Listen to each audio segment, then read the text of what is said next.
Good afternoon, everyone.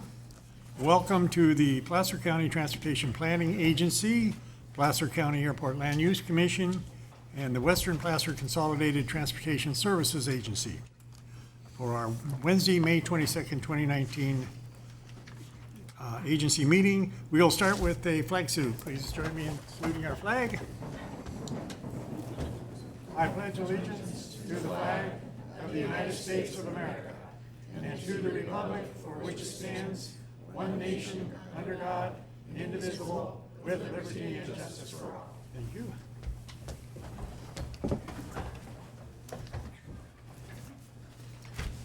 Would the clerk be kind enough to call the roll? Allard. Here. Broadway. Here. Burris. Here. Clark Kretz. Here. Holmes. Here. Mackey. Here. Silhy. Here. Euler. Here. Wright. Well, we got a quorum. Thank you. Full house. Are we going into closed session? We are not, sir. We do not have anything Alrighty. to discuss today. All righty. We'll move to item D, approval of action minutes of April 24th. Any adjustments or changes? I'll move approval.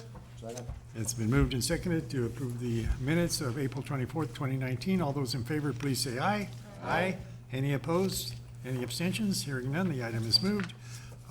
We'll move to agenda review. Anything on the agenda that needs to be changed? Or? Nothing to move today, sir. We will have a modified recommendation, as we'll discuss under the item for the Airport Land Use Commission, but otherwise, the agenda is, there is no recommendations to change anything from staff.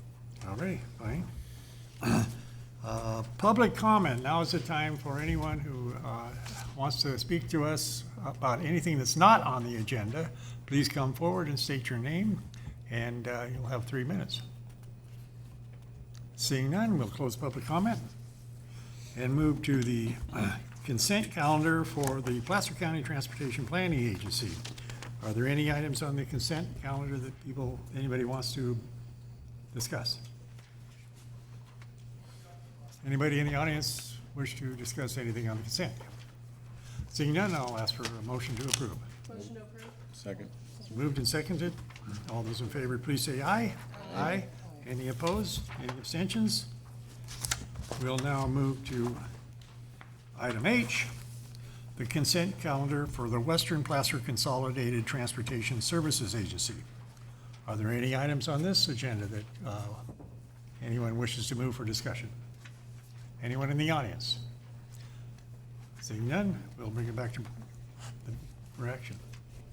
Move approval. It's been moved and seconded to approve the consent calendar for the Western Placer Consolidated Transportation Services Agency. All those in favor, please say aye. Aye. Any opposed? Any abstentions? Hearing none. We'll now move to item I, a public hearing which was continued from April 24th. Consideration of an appeal of consistency determination for the Verizon Cell Tower minor use permit modification. Mr. Melko, are you presenting? That is correct. All right. As members of the commission today, we're recommending that you open the public hearing, continue from April 24th, receive public comment and testimony regarding the proposed Verizon cell phone tower minor use permit modification, hear from the applicant, close the public hearing, and then with respect to the second action on the staff report, we're recommending that the commission continue your decision on the consistency determination to a date to be determined based upon discussions with the applicant, who has indicated that they want to work with the ALUC, Placer County, City of Auburn staff with respect to the cell phone tower proposal. So if I close the public hearing, does that allow testimony at the next meeting when we approve? It would not be advertised as a public hearing when we okay. come back. All right. Yeah, it would be just straight agenda item with respect to the consistency determination. Okay. Any questions for Mr. Melko? Seeing none, then we'll open up the public hearing. I do have a brief staff presentation. Oh, I'm sorry. That summarizes the lengthy staff report and all the attachments. So if the commission would allow me to proceed, that way then we can highlight those issues identified in the staff report. Okay. Thank you. So, for the new members of the commission, the role of the Airport Land Use Commission, to adopt an airport land use compatibility plan. There's 3 airports in Placer County. Each airport has an airport land use compatibility plan. Also, sometimes we use the acronym ALUCP. The commission's role is to review plans, zoning, regulations, building ordinances within what's called the airport influence area, and make recommendations to the appropriate land use agency with respect to consistency with the ALUCP. So with respect to today, we, or in the future, when we come back to the commission has 3 potential determinations: to find the Verizon cell phone tower minor use permit consistent with the ALUCP, consistent subject to conditions, or inconsistent based upon specific conflicts identified by staff with respect to the ALUCP. Okay, the project location. So this project is located on Shale Ridge Road. The aerial shows 2 white dots. Those are Nevada Irrigation water tanks, and the cell phone tower is slightly to the right where the yellow arrow is pointing. So from a profile view, you can see the cell phone tower there, and the cell phone tower is located in Zone B2. Zone B2 and a height review overlay zone. The green area to the north is Zone C1. The existing cell phone tower is approximately 41 feet at the top of the antenna. I think the tower itself is at 38 feet. The airspace protection surface is approximately 43 feet and several inches. The proposed cell phone tower is to extend it to top of elevation to approximately 63 feet.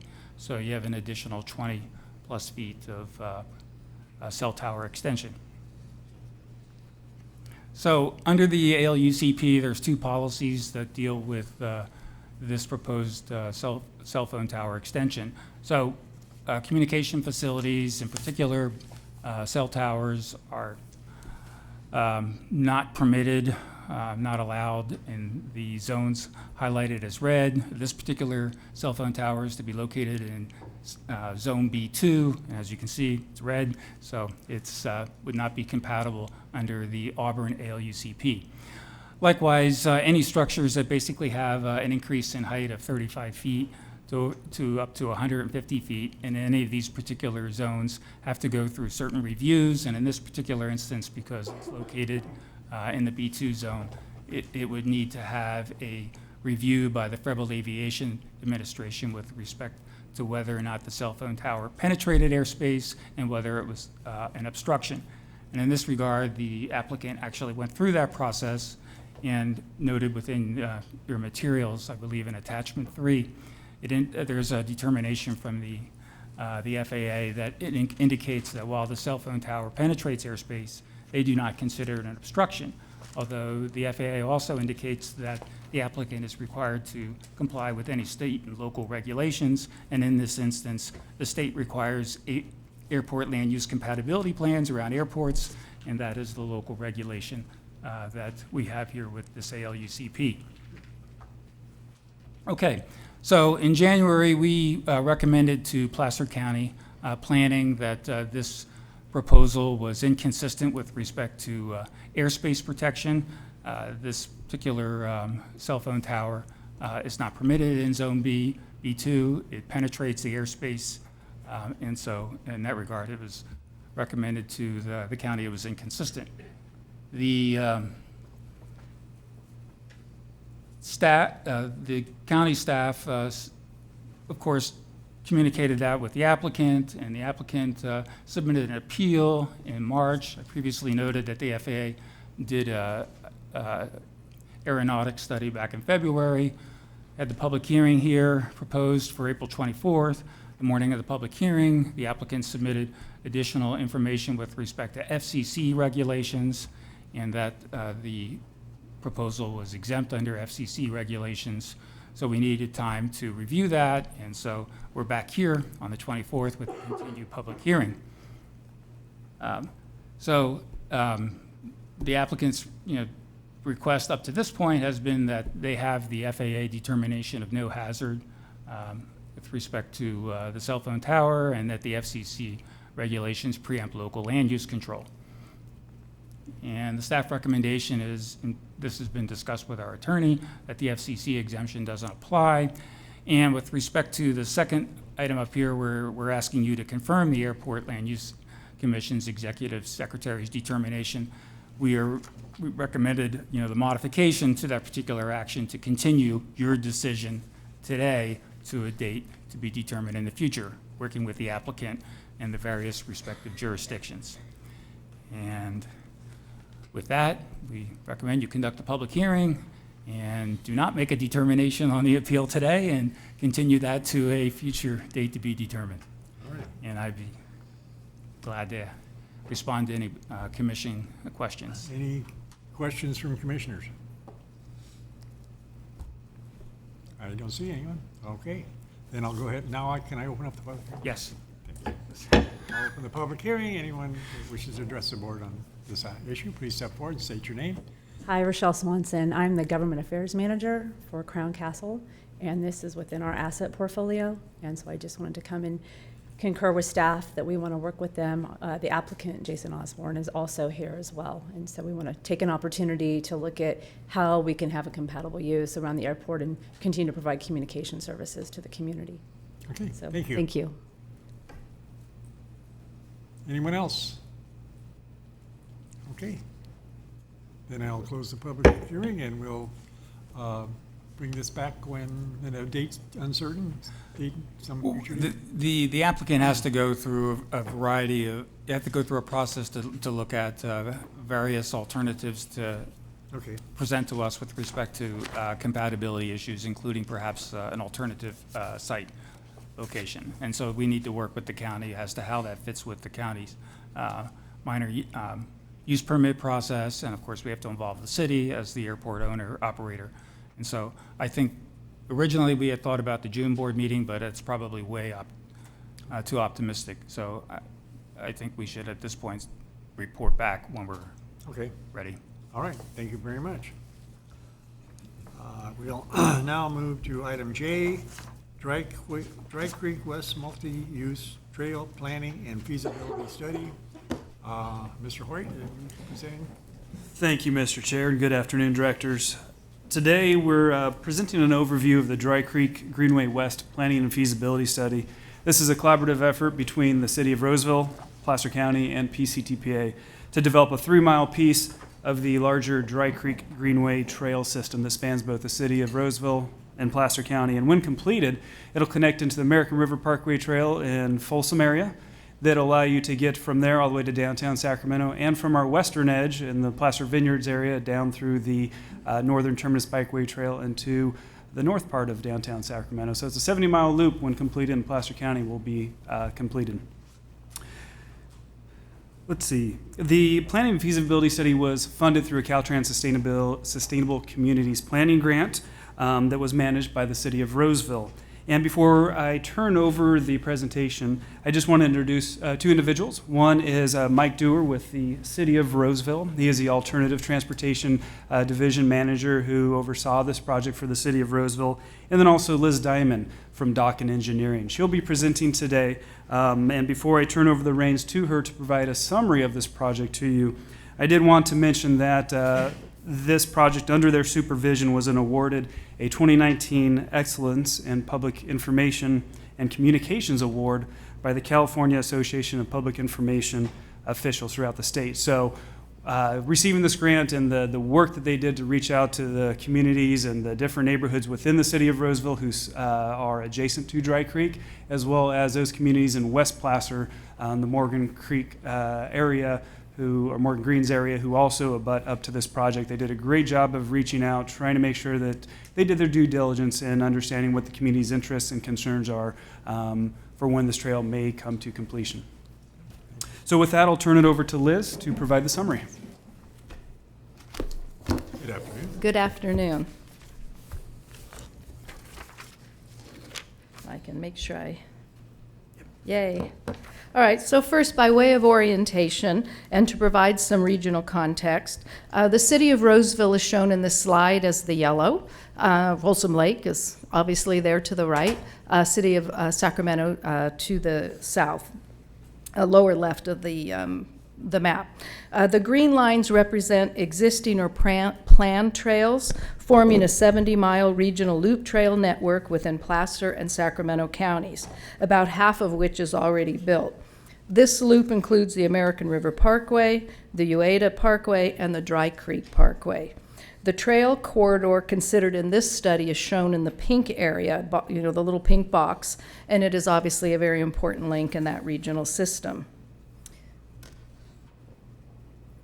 The study corridor shown here is for a paved 3-mile multi-use trail from Cucuriola Road on the left or west side of the study corridor to Riverside Avenue on the right. At both ends, it would connect to existing or planned multi-use trails, being those on Cucuriola Road and the Dry Creek Trail on the left, and the Dry Creek Greenway East Trail and Miners Ravine Trails on the right side. The goals of the study was to start the transformation of the trail concept into reality, and to begin to do some of the preliminary design to develop a viable route that is compatible with the neighborhood environment, feasible, and competitive for grant funding in the future. The study is the first of many steps. The study process has several steps as well, starting with gathering information such as floodplain maps and existing utility and right-of-way information.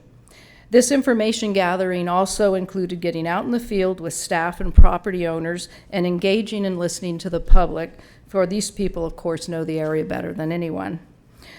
This guided us in the development of the potential alignments and in the evaluation of the alignments and to the recommendation that is being presented here today. A very important part of the process was public engagement.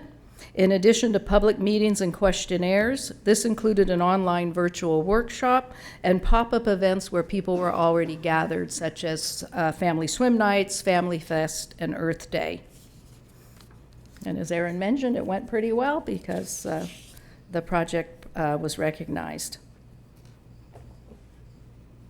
So moving on to alignment considerations. Considerations in developing the alignment alternatives included user concerns such as grades, sight lines, and vistas, impacts to property owners, safety for trail users and adjacent property owners, connection to employment centers and school, constraints such as topography and flooding, construction right-of-way, and maintenance costs. A map was developed for each area to document and share the information with people interested in the process. This map shows the entire corridor and all the alignments we considered. This was the area shown in pink on the earlier slide, with Cucuriola Road to the left and Riverside Avenue to the right. One of the basic alignment decisions is whether to be on the north or south of the creek or a combination. So we developed alignment options for both, with several variations of each. The northerly alignments are generally shown in green in the slide, while the southern alignments are shown in the pinkish salmon color. These alignment options include a number of potential crossings of Dry Creek and various roads. To make the process more manageable, we broke the corridor into 6 study areas, and those are shown in the black boxes on the slide. The alignment alternatives on that last slide were then evaluated based on a set of 23 evaluation criteria that considered how each of several factors would affect each of the potential affected constituencies, being trail users, property owners, public safety, etc. Each alignment alternative in each area was ranked for each criteria. Scoring was then summed to determine the most beneficial alignment in each area, and the segments were linked together to come up with the recommended alignment. This slide shows in purple the entire recommended alignment from Cucuriola Road to Riverside Avenue. You'll also see some light gray lines. These are variations that we're recommending for further study in the next phase. The recommended alignment starts at Cucuriola Road in Placer County on the north side of the creek. It passes through undeveloped land and an existing utility easement to the Placer County line, which is the westerly boundary of the wastewater treatment plant. So right there between Area 1 and 2. At the city-county limit line, a bridge would carry the trail to the south side of the creek, where it would continue on city-owned property adjacent to the Roseville Corporation Yard. Just past the Corporation Yard, entering Area 3, the trail would re-enter the county jurisdiction and continue through undeveloped industrially zoned property south of Dry Creek, again to the city limit line. At that location, a bridge would carry the trail back to the north side, where it would utilize some city-owned property and connect to Booth Road. From there, the trail would follow Booth Road, which would be right at the corner of Area 4 on the slide, then continue on Atkinson Street to under Foothill Boulevard to the Denio Loop, where it would follow the inside of the loop to the east side of the Foothill Boulevard bridges. The path would then continue in a barrier-protected path on the east side of Foothill Boulevard, across Atkinson Street, across Dry Creek, and across the Union Pacific Rail Yard. Due to safety and environmental concerns, the recommended alignment follows Foothill Boulevard rather than following Dry Creek along the Union Pacific property. At the south end of the bridge, the recommended alignment would switch back and cross back over the creek and travel along the north side along underutilized Union Pacific Railroad property and reach Vernon Street. It would cross under Vernon Street and continue on the north side until it reached Riverside Avenue. The estimated cost for the recommended alignment is $16.4 million. It's shown here broken down by those 6 study areas that we mentioned.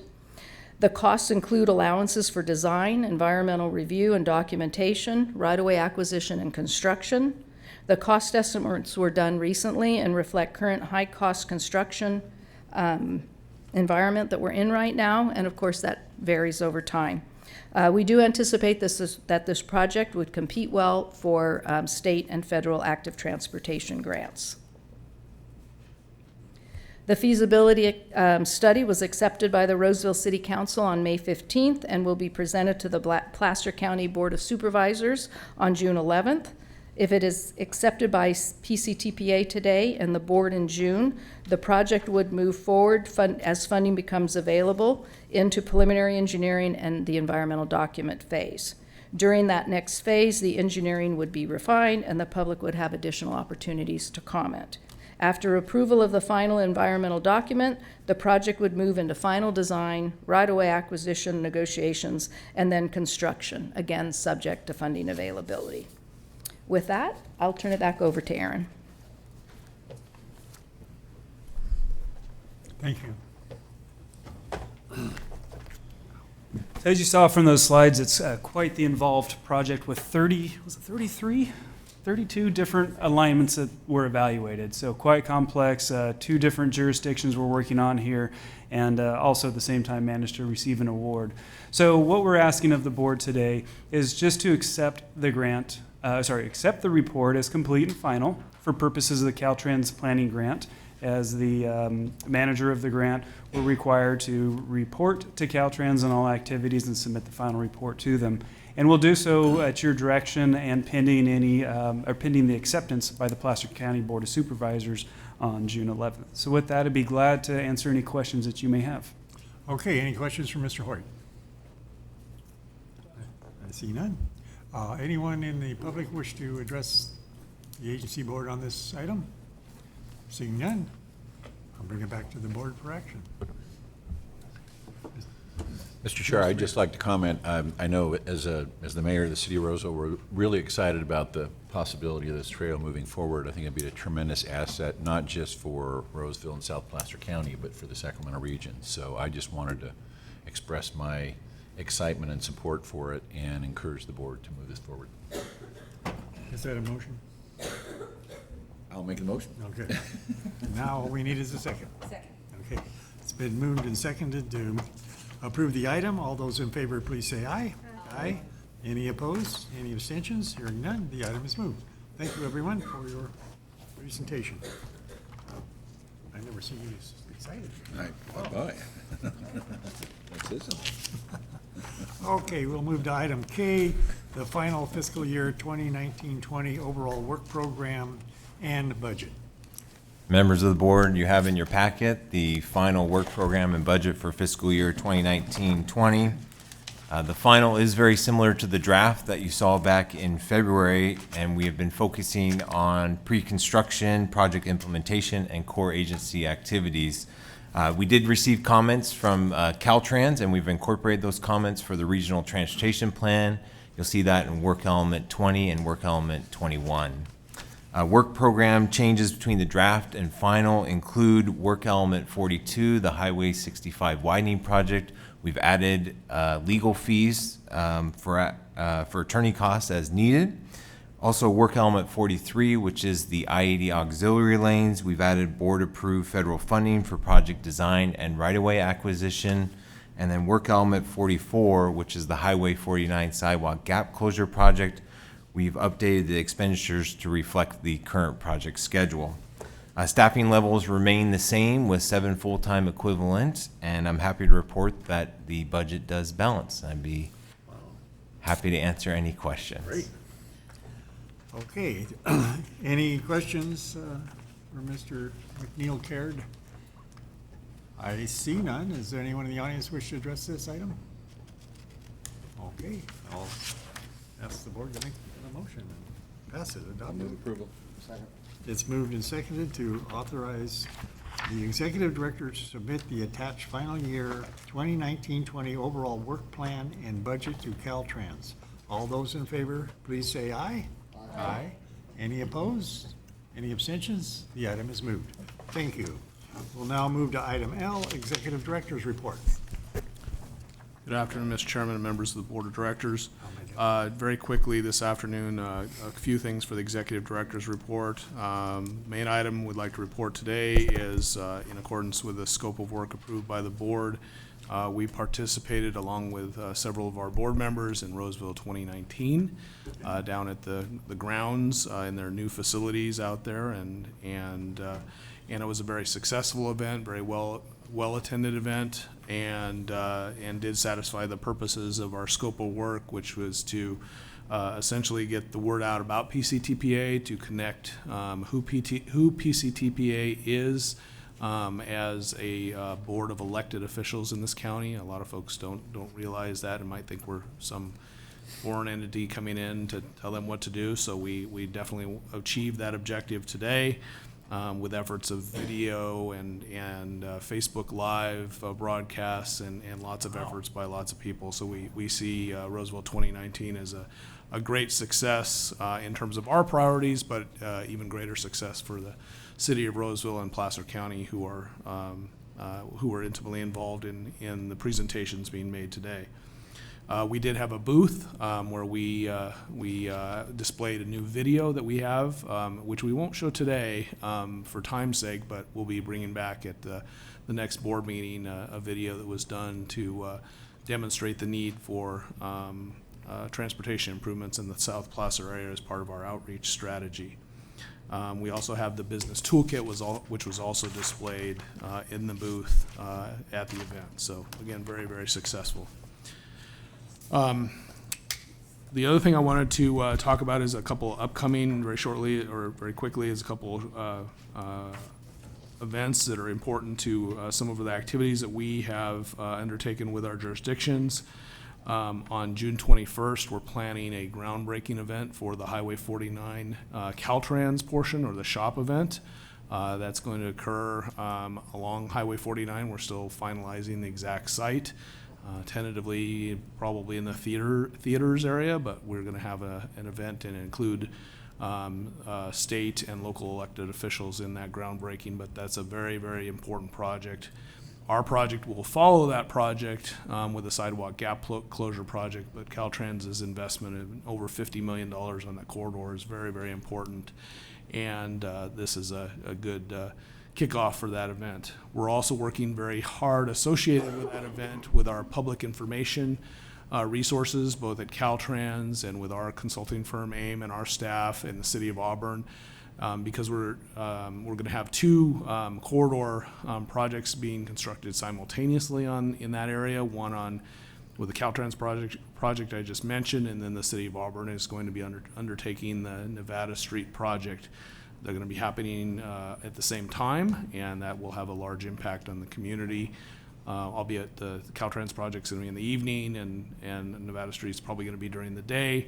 But we want to make sure that the public, the schools in the area, and the businesses in the area know exactly what's going on. So we're working with a number of different groups, including the Auburn Chamber of Commerce, to make sure that that happens smoothly. And then lastly, the last groundbreaking event, again, a real celebration of a lot of hard work, is we're going to have we have a tentative date of July 3rd for the groundbreaking of the Colfax roundabout project. And so we've had to adjust that a little bit with some recent events, but we're hopeful to have that on July 3rd in coordination with their July 3rd Independence Day activities, which happen that afternoon. So it could be a real good event, having the groundbreaking in the morning and the 4th of July Independence Day stuff in the afternoon. And hopefully we'll have we have a possibility of attendance of some members of Congress to that event. So we're working very hard on that to be a great celebration for a project that's very important to Colfax. Right. With that, I'll conclude my report. Be happy to answer any questions that you might have. Any questions for the executive director? I see none. It must be a good report. Any board direction to staff? No? Wow. Okay. Well, then, there's some information items that you can check, and they're in your packet. And we will adjourn until our next regularly scheduled PCTPA board meeting of June 26, 2019 at 9 a.m. Not 3 p.m., 9 a.m. Thank you. We are adjourned. Thank you, sir.